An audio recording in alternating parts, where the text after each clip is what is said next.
معانا ميمي، اكتبوا لنا شو بتحسوا انه اسمها. وهلا صار فينا نروح على البيت ونحن ثلاثه. بابا شو اسم؟ منا مستوعبين انه احنا رايحين عن جد. تخيلوا قلنا رح نجي مجرد سؤال وكذا، وحتى صورت لكم هلا رح احط لكم لقطات ونحن عم نجهز انه صار جايين على المشفى. شو نستفسر هيك عني معلش. عفوا لو سمحت هلا انا وبنوتي ما لنا قدرانين. اوكي نجي ناخذ البنوته هلا ونرجع لكم باخر الفيديو وهي معانا. تخيلوا لهيك كملوا الفيديو. اليوم رح ندخل 2 وان شاء الله باذن الله بالتيسير رح نطلع 3 ان شاء الله. انا متحمس كثير. يلا عريش تعالي حبيبي. صار له ساعة عم يقلدني كيف عم بمشي. شلون عم تمشي؟ قولوا له. وقفوا الفيديو وقولوا له. والله انا بس هيك عم بحاول انه لطف الجو مشان ما تضل هي كثير متلبكه وزعلانه. عم يحاول يخفف عني الموضوع. طلعوا قريش جايب معها كثير شناتي، ما بعرف شو حيطه فيهم، قريش ليش كثير الشناتي تقال؟ انا ما كنت مستعده لسه كثير على الاخر، هلا هيك رح يتركوني هون وبدون احمد. شايف شلون انا خلص قررت اليوم ليك. وهلا المشفى رح ندخل عليها فرجيكم. انا صفيت السياره قدام باب المشفى. هلا قريج عطوها غرفه وهي رح تضل لحالها بالغرفه. وبس انا خلص قررت انه اليوم عامل تحدي ونام بالسياره. شو رايك قريج؟ ما رح اتركك لحالك. هلا احنا وصلنا هيك على المشفى، دخلنا بس لانه كنا جوا نحن لين ما استلمت قريج غرفتها ورجعنا طلعنا هلا مشان نجيب الشناتي. هلا رح احكي لكم شو صار معي مشان تاخذوا الموضوع. تعي احكي لهم. تعي على الكاميرا. بدي احكي على فكره عن جد شافوني من الكاميرا لانه انا انعبطت بدي نظبط انا وقريج الاضاءه كانت هون كثير معدمه. عم يشغلوا لنا اياها. جبت معي اضاءه صغيره شايفينها، جبتها من السياره وجيت لسه ما شغلت الاضاءه اشتغلت الاناره تبعت المشفى. قالوا لنا ولا تزعلوا خلص. شايفين انا هالرواق من بعد 7 ساعات كنت عم بحكي فيها، يعني مبين عليك يمكن، بس عادي هاي مشاعر لخبطه وهرمونات. انه رح تجينا البنوته ميمي. انا متحمس كثير بس نفس الوقت موجوع قلبي لما بشوف قريج عم تبكي بزعل. طلعوا مشان قويه. دقيت لامي، دقيت لابوي، فسد لكل دقيت لاخوي، دقيت لاختي، دقيت لامها، دقيت لاختها. انتوا كمان وقفوا الفيديو وادعوا لي وكملوا الفيديو الاخير لتعرفوا شو اسم البنوته. يعني صح هلا دخلناكم بمليون موضوع مع بعض. بتعرفوا ليش؟ لانه نحن اليوم كان نهارنا كله عبطه بعبطه وما كان يعني ما كنا حاسبين حسابنا. يعني انا فقت الصبح لقيت قريج انه بحالة عم تركض في البيت من غرفه لغرفه. حماس. بتعرفوا شو صابني اساسا؟ احكي لنا لا عن جد اسمعوا وفقت وحسيت تعالوا نعمل حلقه بودكاست. تمام انا بسال قريج وهي هلا بتجاوب. احكي لنا عن حاله الحماس اللي صابتني بتعزيره البيت قبل ما نطلع. ما بعرف شو صار لي اليوم يعني عن جد. ليك وانا فقت اليوم الصبح. تمام فقت مو الصبح يعني اليوم عندنا عطله احنا بالمانيا. اليوم في يوم عطله ما في دوام. فقت اليوم تقريبا الساعه 11:30 بس قبل ما ننام. يعني امبارح لما كنا سهرانين كملنا سهرانين الساعه 12 نحن هلا عندنا عطله عيد الصبح لاخواتنا المسيحيين. ايه كل عام وانتم بالف خير. عيد مجيد. عاد عليكم بالصحه والعافيه يا رب.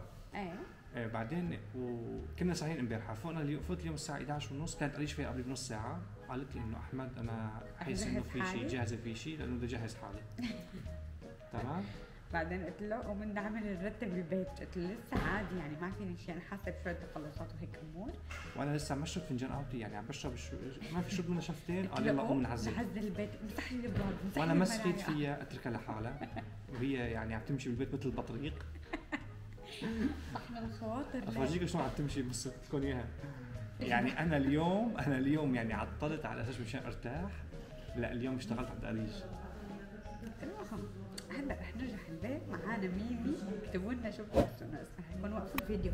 عملوا لنا لايك وشير وسبسكرايب. انا ما فعلوا زر الجرس لسه. هلا رح ناخذكم معنا بلقطات ورح نشوف شو رح يصير معنا لقدام. صح كون كثير.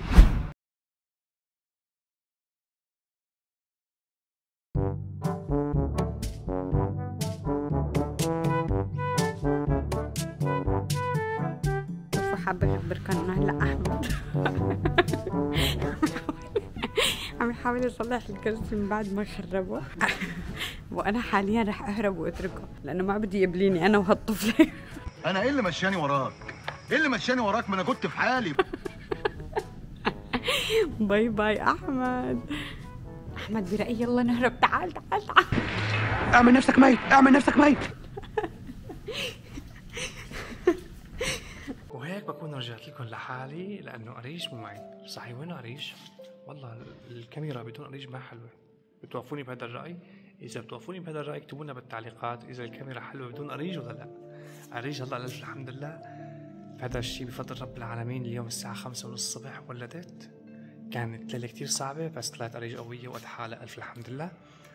وهلا هي بالغرفه مع البنوته، وانا ضليت معهم تقريبا للساعه 11. اخر شيء الموظفه المناوبه حست علي قلعتني. ليش؟ لانه الوقت المسموح للزيارات للساعه 7:30، ونحن طالبين. نحن لما دخلنا على المشفى عملنا تسجيل وعملنا الاوراق وهيك، طلبنا انه بدنا غرفه عائليه لحتى نضل جنبهم، واذا اريج احتاجت شيء هي والبنوته انه اكون جنبهم وساعدهم.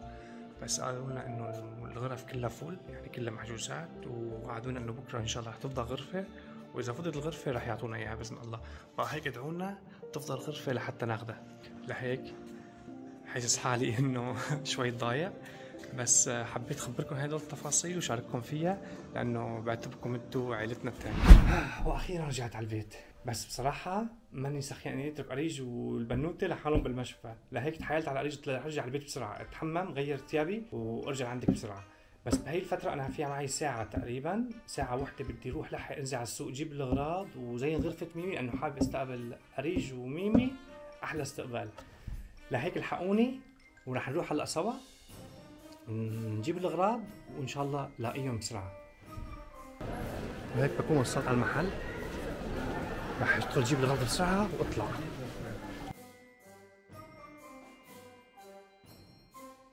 وهيك بتكون تمت المهمه بنجاح. جبت لها وردات لميمي ولام ميمي، وهلا رح نرجع على البيت بسرعه نجيب كم غرض وبعدين اطلع على المشفى نروح اجيبهم ونرجع على البيت. وهيك هلا وانا وصلت على البيت خلصت كل شيء، جبت كل شيء، وهلا بس بدي بقى احاول ارتب الامور ونظبط البالونات ونزين غرفه ميمي، وبعدين نطلع وين؟ على المشفى نجيب ميمي وقروله. يا الله شو حلو الشعور انه هلا نحن نرجع على البيت 3، طلعنا من البيت 2 وهلا حنرجع 3. الحمد لله يا رب.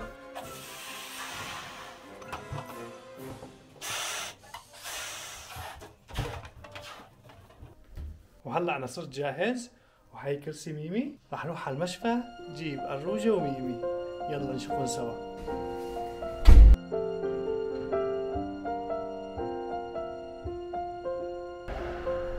وهلا رايح على المشفى جيب أروجة وميمي، وانا كثير متحمس ومبسوط. حقوني اشتقت لهم كثير كثير.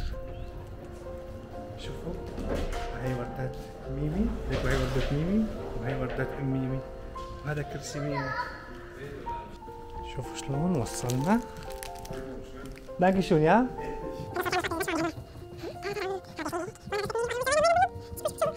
واخيرا وصلنا عند ميمي وام ميمي. شوفي شو جبت لك يا عمري. شوفي شوفي شوفي شوفي شوفي شوفي شوفي. شكرا يا هدول ورداتك. واو طلعي لسه؟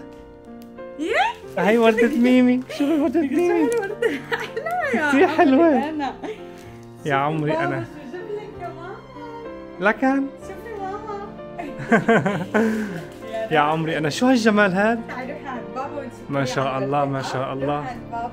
وهلا صار فينا نروح على البيت ونحن 3. بابا احمد شو شعورك؟ انا جاهز. هلا بدنا نروح على بيتنا وهيك نعيش الفرحة مع ميمي، صح؟ صح. شكرا يا بابا على المفاجأة الحلوة وعلى الوردات. ما شفتي وردات؟ بس طبعا صرتوا حافظيني معقول اطلع من المشفى بلا ما اخذ صور حلوين، وخصيصا انا يعني اخترت هاي المشفى على جمال هالمكان والاضاءة اللي بتشل، مع انه ما صار لي انزل طول هاي 3 ايام متخيلين، لانه كنت ملتهية مع هاي الفصعون اللي هون فهلا بدنا نطلع ميمي واحمد عم يجهز لنا ستاند التصوير. تمام بدنا ناخذ صور حلوين، اتفقنا؟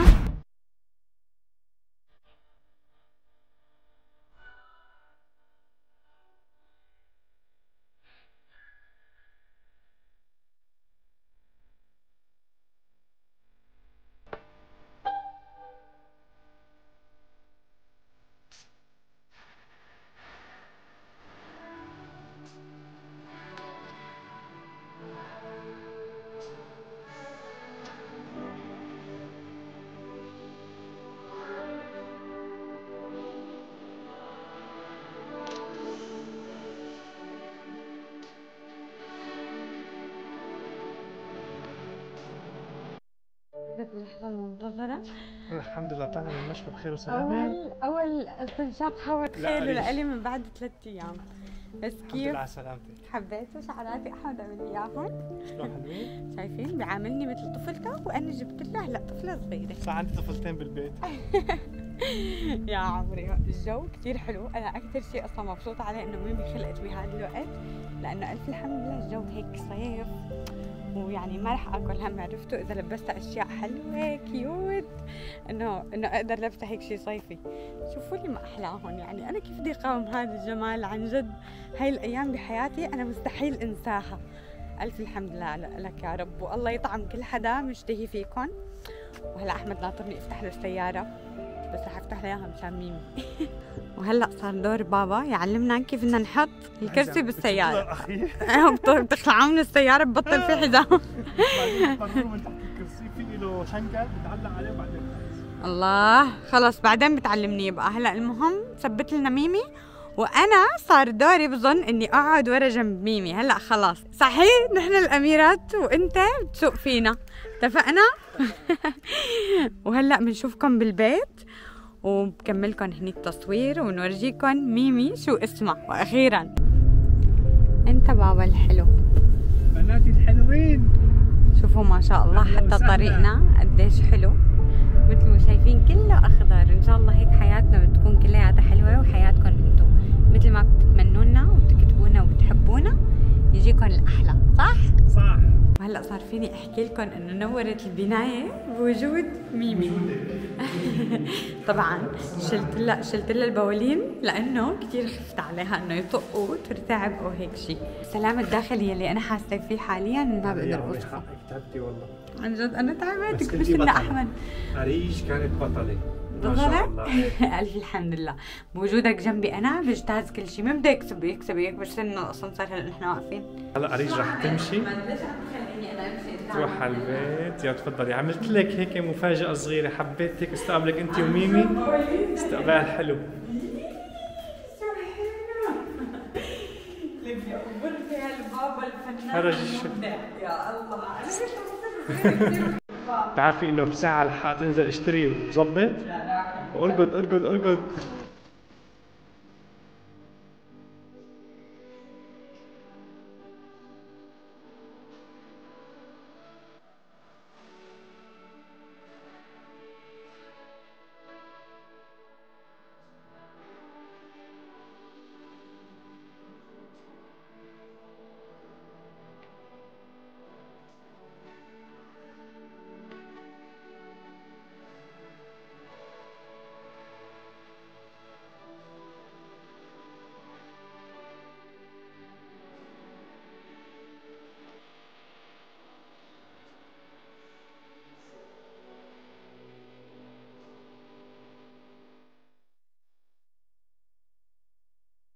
وهلا رجعنا لكم مع بيبي. شو اسم؟